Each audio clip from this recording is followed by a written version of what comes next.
Halo semuanya, selamat datang kembali di channel kita. Pernahkah kalian berpikir, apa sih yang membuat seorang guru itu benar-benar hebat? Apakah hanya karena cara mengajarnya yang asyik?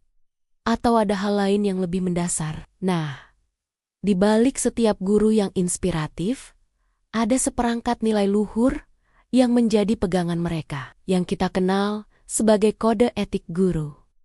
Ini bukan sekadar aturan tertulis, tapi jiwa dari profesi pendidik. Hari ini, kita akan mengupas tuntas 5 prinsip utama yang menjadi pilar kode etik guru di Indonesia. 5 prinsip ini adalah fondasi yang menjaga martabat dan kehormatan profesi mulia ini. Jadi, pastikan kalian tonton sampai habis ya, karena ini akan membuka wawasan kita tentang betapa berat dan mulianya tugas seorang guru. Prinsip pertama, dan mungkin yang paling fundamental, adalah tanggung jawab. Menjadi guru itu bukan sekadar datang ke kelas dan mengajar, tapi mengemban sebuah amanah yang luar biasa besar. Tanggung jawab terhadap siapa? Tentu saja terhadap peserta didik, lalu kepada orang tua, masyarakat, bangsa, negara, bahkan tanggung jawab kepada Tuhan Yang Maha Esa. Tanggung jawab ini bukan cuma soal nilai akademik, tapi juga pembentukan karakter. Guru dituntut untuk mendidik dengan sepenuh hati, memastikan setiap anak didiknya tidak hanya cerdas otaknya, tapi juga luhur budi pekertinya. Coba bayangkan, seorang guru yang tetap semangat mengajar di daerah terpencil dengan fasilitas seadanya. Itulah wujud nyata tanggung jawab yang melampaui kepentingan pribadi.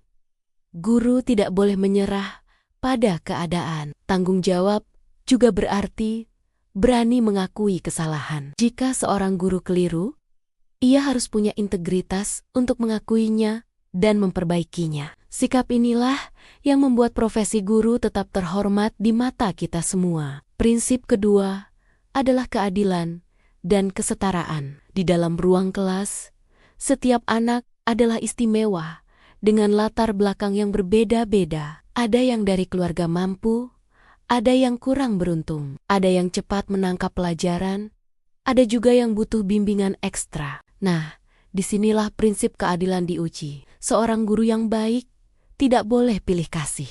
Ia harus memperlakukan semua siswanya secara adil, tanpa memandang status sosial, ekonomi, suku, atau agama. Setiap siswa berhak mendapatkan perhatian, kesempatan, dan layanan pendidikan yang sama. Guru yang adil tidak hanya fokus pada si juara kelas, tapi juga sabar membimbing mereka yang kesulitan. Tujuannya agar semua anak merasa dihargai dan termotivasi.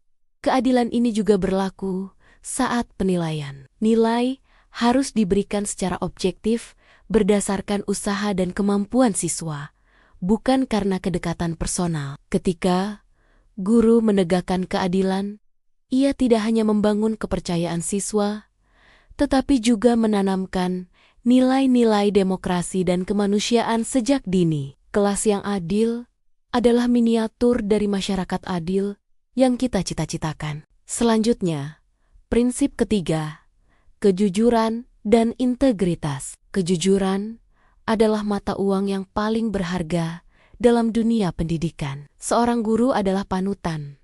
Dan jika panutannya tidak jujur, bagaimana dengan murid-muridnya? Guru dituntut untuk jujur dalam setiap perkataan, tindakan, dan tentu saja dalam penilaian. Memberi nilai harus sesuai dengan apa yang siswa capai, bukan karena tekanan dari pihak sekolah atau untuk menyenangkan orang tua. Memanipulasi nilai sama saja dengan mengajarkan kebohongan. Kejujuran dalam evaluasi justru melatih siswa untuk menghargai proses dan kerja keras mereka sendiri. Integritas juga berarti guru tidak menyalahgunakan jabatannya. Tidak ada istilah jual beli nilai atau memberikan perlakuan khusus karena ada imbalan. Guru yang berintegritas menjaga profesinya tetap suci dari praktik-praktik semacam itu. Ingat, sekolah adalah kawah candra di muka untuk menanamkan nilai-nilai luhur. Jika guru bisa menjadi teladan kejujuran,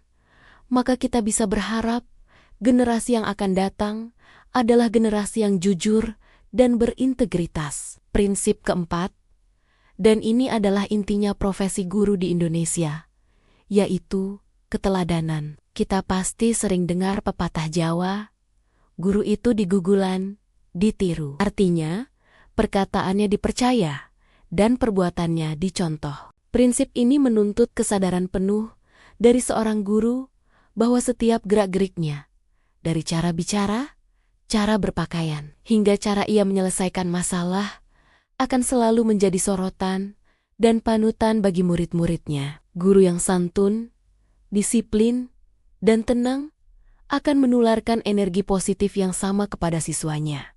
Seringkali tanpa perlu banyak bicara. Sebaliknya, jika guru bersikap kasar atau tidak disiplin, wibawanya akan langsung luntur. Poin terpenting dari keteladanan adalah konsistensi antara ucapan dan perbuatan. Jangan sampai guru mengajarkan tentang kebersihan, tapi mejanya sendiri berantakan. Jangan sampai menasihati untuk jujur, tapi ia sendiri tidak menepati janji. Siswa belajar lebih banyak dari apa yang mereka lihat, bukan hanya dari apa yang mereka dengar. Karena itulah, keteladanan menjadi kunci utama keberhasilan pendidikan karakter yang sesungguhnya. Dan yang terakhir, prinsip kelima adalah profesionalisme. Menjadi guru bukan pekerjaan sambilan.